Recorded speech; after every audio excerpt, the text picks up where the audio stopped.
Salut à toi. En fait, on veut nous mettre des bâtons dans les roues, mais on va pas se laisser faire et je vais te dire pourquoi. Il y a un gros projet de loi qui menace grandement l'avenir des crypto-monnaies. On va aussi parler d'un nouveau projet Web3 très ambitieux qui va bientôt se lancer sur une blockchain extrêmement ambitieuse. Et la blockchain en question, elle a récemment fait une grosse acquisition qui va radicalement changer son développement. Pour le meilleur, bien sûr. On va également voir d'autres news bullish, même si actuellement le marché est un peu particulier. On a l'impression qu'il se passe des pump and dump, on ne sait pas où on va. Mais quand on prend la vision globale, on voit que l'écosystème crypto a de bons jours devant lui. Tu connais, si tu connais pas, chaque dimanche, on revient ensemble sur les principales actualités de l'écosystème crypto.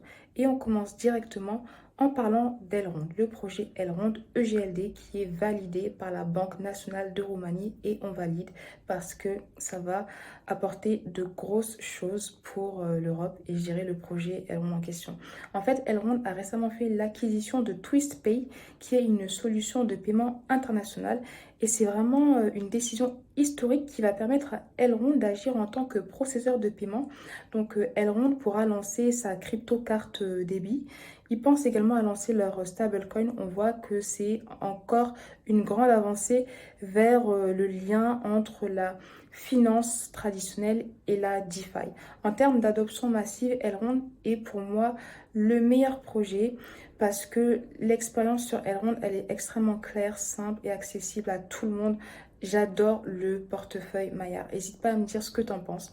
On va rester sur le projet Elrond, on va parler d'Ethereum. Donc Ethereum, c'est le prochain projet qui va se lancer sur le launchpad d'Elrond. Ethereum, c'est une application extrêmement concrète du Web3 en ce qui concerne la gestion de nos données. Parce qu'on le sait tous, ce n'est plus un secret, les GAFAM savent que nos données ont de la valeur et elles se font énormément d'argent avec. Mais là, il faut qu'on change la tendance et c'est exactement ce que Ethereum veut faire. En fait, Ethereum veut te permettre de posséder et trader tes données dans le métaverse. Ils ont un concept qui est assez intéressant, c'est le NFMe pour Non-Fungible Me ID. En fait, c'est un peu une carte d'identité blockchainisée. Et l'idée qu'ils mettent en avant dans leur white paper, c'est que chaque personne peut être pensée comme un NFH, Non-Fungible Human. Donc, parce que chaque personne est unique, tu es unique, et donc chaque personne possède ses données qui lui sont propres, comme son ADN et ses empreintes.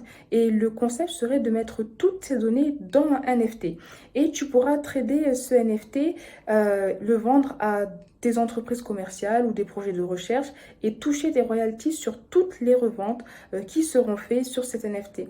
Donc c'est assez révolutionnaire. Ce qui est aussi bien, c'est que tu pourras connecter ton NFMe à ton avatar dans le métaverse pour avoir des fonctionnalités supplémentaires.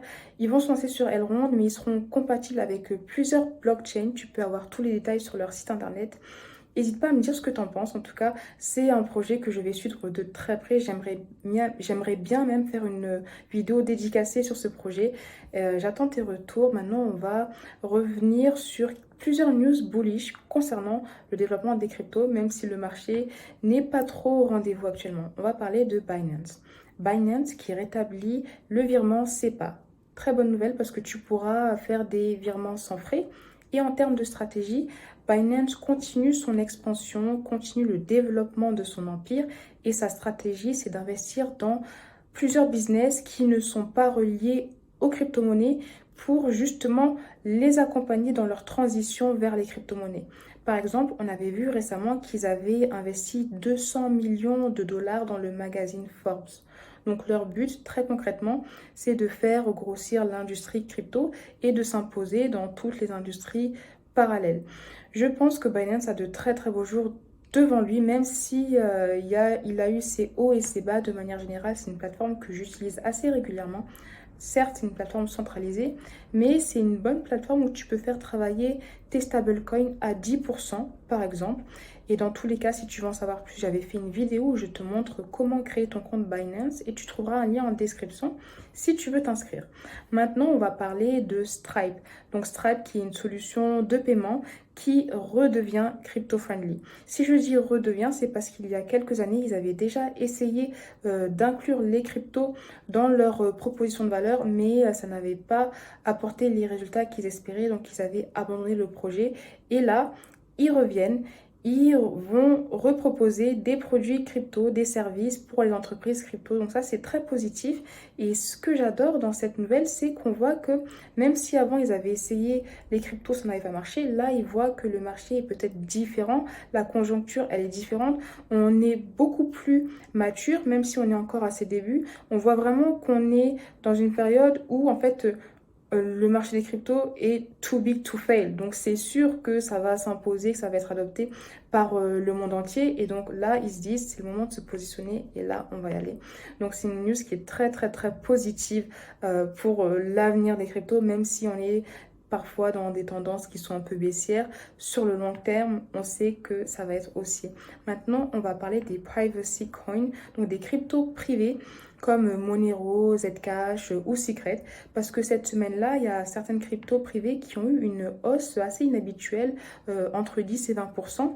Et cette hausse, elle est reliée notamment aux événements politiques autour de la Russie, parce qu'il y a beaucoup de personnes qui cherchent un moyen de s'échanger des cryptos de manière anonyme. Parce que ce qu'il faut bien qu'on retienne, c'est que la blockchain n'est pas anonyme. Les transactions qui sont faites sur la blockchain sont pseudonymes. Parce que même si ton identité n'est pas révélée, si on va dans l'historique des transactions, on a des pseudos. Donc, c'est pas anonyme, mais pseudonyme, dans le sens où on voit telle adresse a envoyé tant à telle adresse. Et si moi, je connais ton adresse, je saurai que c'est toi. Mais la proposition de valeur des cryptos privés, c'est qu'elles utilisent des techniques cryptographiques pour masquer les informations d'identification comme les adresses et les montants des transactions. Et cela permet d'avoir une vraie anonymat pour les utilisateurs. Un exemple extrêmement concret. Si demain je décide de t'envoyer du Zcash, tu sauras que je t'ai envoyé du Zcash, tu sauras combien je t'en ai envoyé, mais les autres autour ne sauront pas. Les informations seront inaccessibles au grand public et c'est pour ça que ces crypto-monnaies privées ont aussi un bel avenir devant elles. Personnellement, mon projet préféré en termes de crypto privé, c'est Secret, parce que Secret fait partie de l'écosystème Network, l'écosystème Cosmos, qui est mon écosystème préféré. N'hésite pas à me dire ton avis sur les cryptos privés, est-ce que tu les utilises ou pas. Maintenant, on va parler des régulations crypto. Alors, il y avait Joe Biden qui avait finalement sur un décret crypto. Ce décret, il a été reçu plutôt positivement parce qu'on voit qu'ils ne sont pas opposés au développement des cryptos. Les USA ne veulent pas bannir les cryptos, ils veulent plutôt évoluer avec. C'est positif et c'est aussi un gros contraste par rapport à ce qui risque de se passer en Europe. Parce que le 14 mars, il y a un projet de loi MiCA, Market in Crypto Asset, qui va être voté. Et le but de ce projet de loi, c'est de créer un cadre réglementaire unifié pour l'Europe concernant les cryptos. Parce qu'actuellement, les lois sont différentes d'un pays à un autre. Et je sais que en France, on n'est pas forcément les meilleurs parce qu'on est taxé à 30% sur toutes les plus-values effectuées en crypto pour les particuliers. Donc voilà, et le projet Mika en question, bon, j'ai pas lu toutes les pages, tu pourras les lire si tu veux, mais si on s'en tient au résumé de Bitcoin, c'est pas forcément positif pour l'avenir des cryptos. Ils veulent interdire le proof of work, ils veulent, on a l'impression qu'ils veulent mettre des bâtons dans les roues aux entreprises crypto, et j'espère que ça ne va pas être adopté, parce que si c'est le cas, ça veut dire qu'ils essaient en fait de se mettre une balle dans le pied, et que les entreprises crypto vont partir. Bon, on va voir ce qui va se passer. Affaire à suivre, on va terminer avec les Bored Ape Yacht Club. C'est la collection NFT qui a certains NFT qui se sont vendus à plusieurs millions de dollars. Il y a eu plusieurs news intéressantes que je voulais te partager. La première, c'est que Yuga Lab, donc la société qui détient les Bake, a acheté Larva Labs qui détient les collections MeBeats et CryptoPunk. Et la première chose qu'elle va faire, c'est qu'elle va redonner les droits commerciaux aux détenteurs des CryptoPunks parce que c'est quelque chose qu'ils n'avaient pas avant. Et ce qui est bien, c'est qu'en possédant les droits commerciaux, les détenteurs des CryptoPunks, ils pourront utiliser leurs CryptoPunks à des fins commerciales. Et d'ailleurs, pour ce qui est des Bake, on a vu que les Bake avaient fait plusieurs collaborations, notamment avec Adidas. Donc, c'est assez bien pour le développement de la collection crypto.